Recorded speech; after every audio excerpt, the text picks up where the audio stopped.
ध्यानम करोमिते देवी ब्रह्मचारिण्य अनुत्तमे ज्ञानम देह तपोमूर्ते भक्ति मुक्तिम प्रदेह में। जय माँ ब्रह्मचारिणी। आज नवरात्रि का दूसरा दिन है प्रिय श्रोताओं। इस शुभ अवसर पर अब आप सभी सुनिए माँ ब्रह्मचारिणी की संपूर्ण कथा। नवरात्रि का दूसरा दिन माता ब्रह्मचारिणी का दिन माना जाता है। इस दिन पूरे विधि विधान से माता ब्रह्मचारिणी की पूजा उपासना करने से जीवन के सभी कष्ट दूर हो सकते हैं। माँ ब्रह्मचारिणी के हवन में सामग्री के साथ धूप, कपूर, लौंग, सूखे मेवा, मिश्री मिष्ठान, देसी घी के साथ आहुति देकर पूजन किया जाता है। ब्रह्मचारिणी का प्रिय भोग फल सफेद मिठाई मिश्री खीर माँ ब्रह्मचारिणी का प्रिय रंग सफेद माँ ब्रह्मचारिणी का प्रिय फूल सफेद फूल माँ ब्रह्मचारिणी पूजा विधि। सुबह उठकर स्नान करें और मंदिर साफ करें। दुर्गा माता का गंगा जल से अभिषेक करें। मैया को अक्षत, लाल चंदन, चुनरी और लाल पुष्प अर्पित करें। सभी देवी देवताओं का जलाभिषेक कर फल, फूल और तिलक लगाएं। प्रसाद के रूप में फल और मिठाई चढ़ाएं। घर के मंदिर में धूप बत्ती और घी का दीपक जलाएं। दुर्गा सप्तशती और दुर्गा चालीसा का पाठ करें। पान के पत्ते पर कपूर और लौंग रख माता ब्रह्मचारिणी की आरती करें। अंत में क्षमा प्रार्थना करें। मान्यताओं के अनुसार भगवती ब्रह्मचारिणी की पूजा करने से भगवान शिव भी प्रसन्न होते हैं। माँ ने अपने स्वरूप में सफेद वस्त्र धारण किए हुए हैं। माँ की दो भुजाओं में से दाहिनी भुजा में जपमाला और बाई भुजा में कमंडल है। इनकी पूजा करने से भक्त के अंदर जप और तप की शक्ति बढ़ती है। माँ ब्रह्मचारिणी अपने भक्तों को संदेश देती हैं कि परिश्रम से ही सफलता प्राप्त की जा सकती है। भगवान शिव को पति रूप में प्राप्त करने के लिए माँ ब्रह्मचारिणी ने अत्यंत कठिन तप किया था। शिव पुराण में वर्णन मिलता है कि श्री ब्रह्मा जी के आदेशानुसार भगवान शंकर जी को पति रूप में प्राप्त करने के लिए देवी पार्वती ने कठिन तप किया था। ब्रह्मा जी के आदेश के बाद महर्षि नारद जी ने देवी पार्वती को पंचाक्षर मंत्र यानी शिवाय नमः की दीक्षा दी। दीक्षा लेकर देवी पार्वती अपनी सखियों के साथ तपोवन में जाकर कठिन तपस्या में लीन रहने लगी। उनकी कठिन तपस्या का वर्णन शिव पुराण में मिलता है। माता पिता की आज्ञा लेकर देवी पार्वती ने सबसे पहले राजसी वस्त्रों का अलंकारों का त्याग किया। उनकी जगह पर उन्होंने मूंज की मेखला धारण कर ली, वकल वस्त्र धारण कर ली, हार को गले से निकालकर मृग चर्म धारण किया और फिर गंगावतरण नामक पावन क्षेत्र में सुंदर वेदी बनाकर वे तपस्या में बैठ गए। अपने मन और सभी इंद्रियों का निग्रह कर सभी इंद्रियों को अपने वश में कर देवी पार्वती ग्रीष्म काल में अपने चारों ओर अग्नि जलाकर बीच में बैठ गई और ऊपर से सूर्य के प्रचंड ताप को सहन करती हुई वे अपने तन को तपाती रही। वर्षा ऋतु में वे खुले आकाश के नीचे शिलाखंड पर बैठकर दिन रात जल की धारा से अपने शरीर को सींचती रही। भयंकर शीत ऋतु में जल के बीचों बीच रात दिन बैठकर उन्होंने कठिन तप किया। इस प्रकार निराहार रहकर देवी पार्वती ने पंचाक्षर मंत्र का जप करते हुए सकल मनोरथ पूर्ण करने वाले भगवान सदाशिव के ध्यान में अपने मन को रमा दिया। अपनी पुत्री को विवाह लायक देखकर माता मैना और पिता हिमालय को अपनी पुत्री के विवाह की चिंता हुई। इतने में महर्षि नारद राजमहल में पहुंच गए। अपने महल में महर्षि को विराजमान देखकर राजा और रानी ने अपनी पुत्री के भविष्य के विषय में उनसे पूछा। त्रिकालज्ञ सर्वज्ञ तुम गति सर्वत्र, तुम्हारी कहु सुता के दोष गुण मुनिवर हृदय। बिचारी नारद जी ने देवी पार्वती का हाथ देखकर भविष्यवाणी की। सब लक्षण संपन्न कुमारी हुई, संतति पह प्यारी, सदा अचल, एह कर अहिता, एह तेज तेजस पही पितु माता। राजा हिमालय ने प्रश्न में बेटी के अवगुण पहले पूछे थे, किंतु देवर्षि नारद ने पहले पार्वती जी के गुणों का बखान किया। नारद जी चतुर और मनोवैज्ञानिक वक्ता हैं। वे सबके मन की बातें पढ़ लेते हैं। इसलिए देवी पार्वती के माता पिता से वे उनके दिव्य गुणों की चर्चा करते हैं। सद्गुणों की एक लंबी सूची नारद जी ने उनके सामने प्रस्तुत की। लेकिन जब देवी पार्वती के पिता ने पूछा कि हे देवर्षि, मेरी पुत्री में अगर कोई दोष हो तो वह भी बतला दीजिए, तब देवर्षि नारद बोले, सुनहु जे अब अवगुण दुई चारी, यानी कि आपकी पुत्री में 2-4 अवगुण भी हैं, उन्हें भी आप सुन लो। जोगी जटिल अकाल मन नग्न अमंगल, वेश अस्वामी एह कहाँ मिला परिहस्त असरेख। नारद जी कहने लगे कि पार्वती पुत्री तो सर्वगुण संपन्न है, किंतु इनका पति जटाजूट धारी दिगंबर और अमंगल वेश वाला होगा। नारद जी के मुंह से यह बात सुनकर देवी पार्वती के माता पिता तो बहुत उदास हो गए, किंतु देवी पार्वती को मन ही मन बड़ी प्रसन्नता हुई। जो विवाह शंकर सन हुई, दोषो गुण सम कहे सब। कोई नारद जी ने पार्वती जी के माता पिता को बहुत समझाया कि जिन दोषों का वर्णन मैंने किया है वे सभी शंकर जी में है, और अगर पार्वती जी का विवाह भगवान शंकर से कर दिया गया तो यह दोष भी गुण में बदल जाएंगे। समरथ कहू नहीं दोषु गोसाई, रवि पावक सुरसरी की। नाई अंत में नारद जी ने माता पिता से यह तक कह दिया कि शिव जी को छोड़कर संसार में आपकी पुत्री के लिए कोई दूसरा वर है ही नहीं, किंतु आशुतोष होने पर भी शंकर जी दुर्राध्य हैं, यानी कि शिव जी कठोर उपासना से प्रसन्न होते हैं।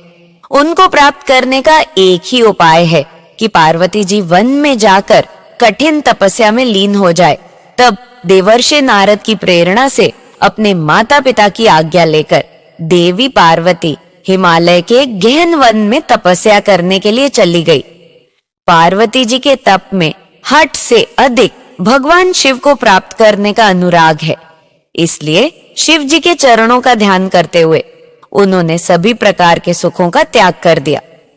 भगवान शंकर के चरण कमलों में नित्य नूतन अनुराग होने के कारण अब तो उन्हें अपने शरीर की भी शुद्धि नहीं रही।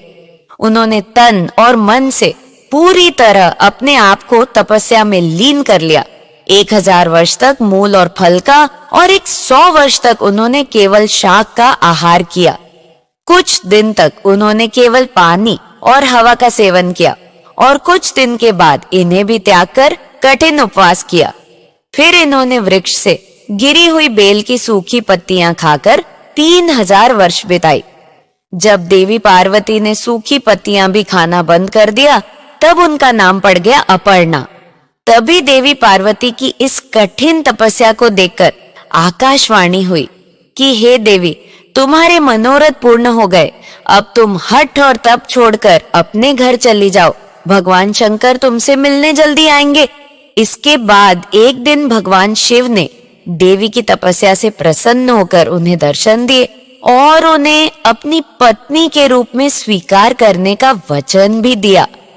कठिन तपस्या में लीन होने के कारण और सभी प्रकार के सांसारिक सुखों का त्याग करने के कारण ही मां के इस रूप की पूजा की जाती है। मां ब्रह्मचारिणी की पूजा करने से सभी प्रकार के सुख समृद्धि की प्राप्ति होने के साथ ही सारे मनोरथ भी पूर्ण हो जाते हैं।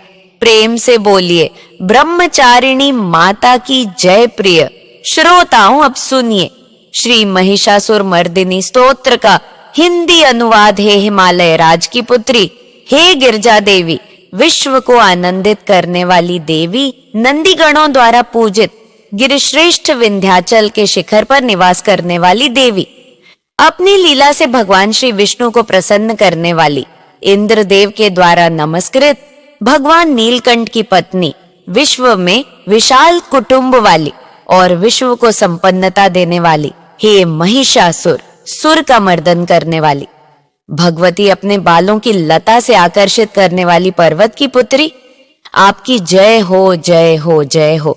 देवों को वरदान देने वाली, दुर्धर और दुर्मुख असुरों को मारने वाली और स्वयं में ही हर्षित रहने वाली, तीनों लोकों का पोषण करने वाली, शंकर जी को संतुष्ट करने वाली, पापों को हरने वाली और घोर गर्जना करने वाली, दानवों पर क्रोध करने वाली, अहंकारियों के घमंड को सूखा देने वाली समुद्र की पुत्री, हे महिषासुर का मर्दन करने वाली, अपने बालों की लता से आकर्षित करने वाली पर्वत की पुत्री, आपकी जय हो जय हो जय हो। हे जगत माता, हे मेरी माँ, प्रेम से कदम्ब के वन में वास करने वाली, हास्य भाव में रहने वाली, हिमालय के शिखर पर स्थित, अपने भवन में विराजित, मधु की तरह मधुर मधु कैटब का मद नष्ट करने वाली, महिष को विदर्ण करने वाली, सदा युद्ध में लिप्त रहने वाली, हे महिषासुर का मर्दन करने वाली, अपने बालों की लता से आकर्षित करने वाली पर्वत की पुत्री, आपकी जय हो जय हो जय हो। शत्रुओं के हाथियों की सूंड काटने वाली और उनके 100 टुकड़े करने वाली, जिनका का सिंह शत्रुओं के हाथियों के सर अलग अलग टुकड़े कर देता है, अपनी भुजाओं के अस्त्रों से छंड और मुंड के शीश काटने वाली, हे महिषासुर का मर्दन करने वाली और अपने बालों की लता से आकर्षित करने वाली पर्वत की पुत्री, आपकी जय हो जय हो जय हो। रण में मदोन्मत्त शत्रुओं का वध करने वाली, अजर अविनाशी शक्तियां धारण करने वाली प्रमथना, अर्थात शिव जी की चतुराई जानकर उन्हें अपना दूत बनाने वाली दुर्मति और बुरे विचार वाले दानव के दूत के प्रस्ताव का अंत करने वाली, हे महिषासुर का मर्दन करने वाली, अपने बालों की लता से आकर्षित करने वाली पर्वत की पुत्री, आपकी जय हो जय हो जय जय हो। शरणागत शत्रुओं की पत्नियों के आग्रह पर उन्हें अभय दान देने वाली, तीनों लोकों को पीड़ित करने वाले दैत्यों पर प्रहार करने योग्य त्रिशूल धारण करने वाली, देवताओं की दुंदुभी से दुधुमी की ध्वनि को सभी दिशाओं में व्याप्त करने वाली, हे महिषासुर का मर्दन करने वाली, अपने बालों की लता से आकर्षित करने वाली पर्वत की पुत्री, आपकी जय हो जय जय हो जय हो। मात्र अपने हुंकार से धूम्र लोचन राक्षस को धूम्र अर्थात धुएं के समान भस्म करने वाली, युद्ध में कुपित रक्त बीज के रक्त से उत्पन्न अन्य रक्त बीजों का रक्त पीने वाली, शुभ और निशुभ दैत्यों की बलि से शिव जी और भूत प्रेतों को तृप्त करने वाली, हे महिषासुर का मर्दन करने वाली, अपने बालों की लता से आकर्षित करने वाली पर्वत की पुत्री, आपकी जय हो जय हो जय हो। युद्ध भूमि में जिनके हाथों के कंगन धनुष के समान चमकते हैं, जिनके सोने के तीर शत्रुओं को विदर्ण करके लाल हो जाते हैं और उनकी चीखें निकालते हैं, चारों प्रकार की सेनाओं, हाथी, घोड़ा, पैदल रथ का संहार करने वाली, अनेक प्रकार की ध्वनि करने वाले, बटुकों को उत्पन्न करने वाली, हे महिषासुर का मर्दन करने वाली, अपने बालों की लता से आकर्षित करने वाली पर्वत की पुत्री, आपकी जय हो जय हो जय हो। देवांगनाओं के तथा थेथई आदि शब्दों से युक्त भावमय नृत्य में मग्न रहने वाली कुथ अड्डी, विभिन्न प्रकार की मात्राओं वाले, ताल वाले स्वर्गीय गीतों को सुनने में लीन, मृदंग की धुकट, धीमी धीमी आदि गंभीर ध्वनि सुनने में लिप्त रहने वाली, हे महिषासुर का मर्दन करने वाली, अपने बालों की लता से आकर्षित करने वाली पर्वत की पुत्री, आपकी जय हो जय हो जय हो। जय जयकार करने और स्तुति करने वाले, समस्त विश्व के द्वारा नमस्कृत, अपने नपुर के झंझन और झिमझिम शब्दों से भूतपति महादेव को मोहित करने वाली, नटी नटों के नायक अर्धनारीश्वर के नृत्य से सुशोभित नाट्य में तल्लीन रहने वाली, हे महिषासुर का मर्दन करने वाली, अपने बालों की लता से आकर्षित करने वाली पर्वत की पुत्री, आपकी जय हो जय हो जय हो। आकर्षक कांत के साथ अति सुंदर मन से युक्त और रात्रि के आश्रय अर्थात चंद्रदेव की आभा को अपने चेहरे की सुंदरता से फीका करने वाली, काले भंवरों के समान सुंदर नेत्रों वाली, हे महिषासुर का मर्दन करने वाली, अपने बालों की लता से आकर्षित करने वाली पर्वत की पुत्री, आपकी जय हो जय हो जय हो। महायोद्धाओं से युद्ध में चमेली के पुष्पों की तरह कोमल स्त्रियों के साथ रहने वाली तथा चमेली की लताओं की तरह कोमल भील स्त्रियों से जो झिंगुरों के झुंड की तरह घिरी हुई है, चेहरे पर उल्लास से उत्पन्न उषा काल के सूर्य और खिले हुए लाल पुष्प के समान मुस्कान वाली, हे महिषासुर का मर्दन करने वाली, अपने बालों की लता से आकर्षित करने वाली पर्वत की पुत्री, आपकी जय हो जय हो जय हो, जिसके कानों से लगातार मद बहता रहता है। उस हाथी के समान उत्तेजित है गजेश्वरी, तीनों लोकों के आभूषण, रूप, सौंदर्य, शक्ति और कलाओं से सुशोभित। हे राजपुत्री, सुंदर मुस्कान वाली स्त्रियों को पाने के लिए मन में मोह उत्पन्न करने वाली मन मट की पुत्री के समान, हे महिषासुर का मर्दन करने वाली, अपने बालों की लता से आकर्षित करने वाली पर्वत की पुत्री, आपकी जय हो जय हो जय हो। जिनका कमल दल के समान कोमल, स्वच्छ और कांत से युक्त मस्तक है, हंसों के समान जिनकी चाल है, जिनसे सभी कलाओं का उद्भव हुआ है, जिनसे सभी कलाओं का उद्भव हुआ है, जिनके बालों में भंवरों से घिरे कुमुदनी के पुष्प और बकुल पुष्प सुशोभित हैं, उन महिषासुर का मर्दन करने वाली, अपने बालों की लता से आकर्षित करने वाली पर्वत की पुत्री, जय हो जय हो जय हो। जिनके हाथों की मुरली से बहने वाली ध्वनि से कोयल की आवाज भी लज्जित हो जाती है, जो खिले हुए फूलों से, रंगीन पर्वतों से विचरती हुई पुलिंद जनजाति की स्त्रियों के साथ मनोहर गीत गाती हैं, जो सद्गुणों से संपन्न शबरी जाति की स्त्रियों के साथ खेलती हैं, उन महिषासुर का मर्दन करने वाली, अपने बालों की लता से आकर्षित करने वाली पर्वत की पुत्री, आपकी जय हो जय हो जय हो।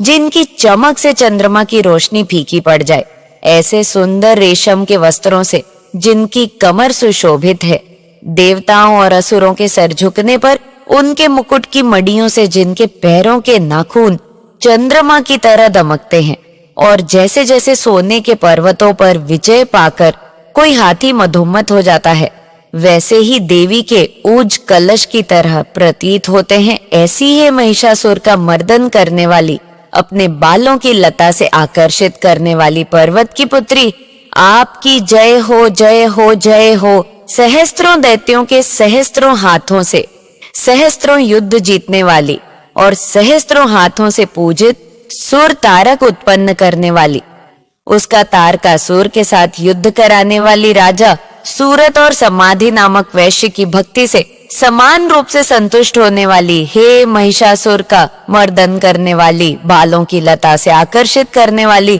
पर्वत की पुत्री, आपकी जय हो जय हो जय हो। जो भी आपके दयामय पद कमलों की सेवा करता है, हे कमले, वह व्यक्ति कमल निवास कैसे ना बने थे शिवे। आपके पद कमल ही परम पद है, उनका ध्यान करने पर भी परम पद मैं कैसे नहीं पाऊंगा। हे महिषासुर का मर्दन करने वाली, बालों की लता से आकर्षित करने वाली पर्वत की पुत्री, आपकी जय हो जय हो जय हो। सोने के समान चमकते हुए नदी के जल से जो आपके रंग भवन में छिड़काव करेगा, वह इंद्राणी के वक्ष से आलिंगित होने वाले इंद्र के समान सुखानुभूति को क्यों नहीं पाएगा।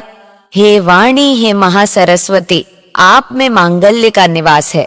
मैं आपके चरणों की शरण लेता हूँ। हे महिषासुर का मर्दन करने वाली, बालों की लता से आकर्षित करने वाली पर्वत की पुत्री, आपकी जय हो जय हो जय हो। आपका निर्मल चंद्र समान मुख चंद्रमा का निवास है, जो सभी अशुद्धियों को दूर कर देता है। नहीं तो क्यों मेरा मन इंद्रपुरी की सुंदर स्त्रियों से विमुख हो गया है। मेरे मत के अनुसार आपकी कृपा के बिना शिव नाम के धन की प्राप्ति कैसे संभव हो सकती है। हे महिषासुर का मर्दन करने वाली, बालों की लता से आकर्षित करने वाली पर्वत की पुत्री, आपकी जय हो जय हो जय हो। हे दीनों पर दया करने वाली उमा, मुझ पर भी दया कर ही दो। हे जगत जननी, जैसे आप दया की वर्षा करती हो, वैसे ही तीरों की भी वर्षा करती हो। इसलिए इस समय जैसा आपको उचित लगे वैसा करो, मेरे पाप और ताप दूर कर दो। हे महिषासुर का मर्दन करने वाली, बालों की लता से आकर्षित करने वाली पर्वत की पुत्री, आपकी जय हो जय हो जय हो। सभी प्रेम से बोलिए मां ब्रह्मचारिणी की जय।